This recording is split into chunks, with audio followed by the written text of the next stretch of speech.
আবারও মাঠে নামছেন বাংলাদেশ দলের তিন মূর্তি তামিম ইকবাল, মুশফিক রহিম ও মোহাম্মদুল্লাহ রিয়াদ। যেখানে জাতীয় ক্রিকেট লিগের NCL T20 আসর এবছর মাঠে বসতে চলেছে আগামী সেপ্টেম্বর মাসে।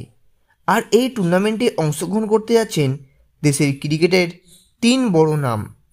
যেখানে তামিম ইকবাল খেলবে কিনা সেই নিয়ে সমস্যায় থাকলেও শেষ পর্যন্ত খেলতে দেখা যাবে তাকে।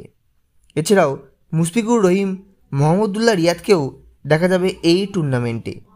যেখানে শারীরিক অসুস্থতার জন্য অনেক দিন ধরে খেলার মাঠের বাইরে ছিলেন তামিম ইকবাল, যেখানে নিজেকে আবারও ম্যাচ ফিট করিয়ে মাঠে ফিরছেন বাংলাদেশ দলের সাবেক অধিনায়ক তামিম ইকবাল। অন্যদিকে NCL T20 টুর্নামেন্টের চেয়ারম্যান আকরাম খান তিনি মুশফিক রহিম সম্পর্কে জানিয়েছেন, মুশফিক এবছর রাজশাহীতে খেলার জন্য থাকছেন না।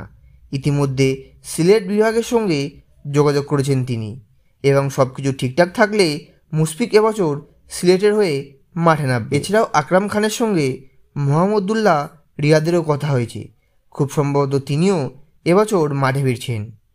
সুতরাং বন্ধুরা, মোহাম্মদুল্লাহ রিয়াদ, তামিম ইকবাল, মুশফিক রহিম তাদেরকে কিন্তু আবারও একসাথে মাঠে দেখা যাবে NCL T20 আসরে। এখন দেখার বিষয় এটাই, এই তিনজন খেলোয়াড় তারা কতটা নিজেদের ভালো পারফরমেন্স করতে পারে। তো বন্ধুরা, এই ছিল আজকের ভিডিও এবং এই ভিডিওটি ভালো লাগলে ভিডিওকে লাইক, শেয়ার এবং আমাদের চ্যানেলকে সাবস্ক্রাইব করে আমাদের পাশে থাকবেন। তো ধন্যবাদ।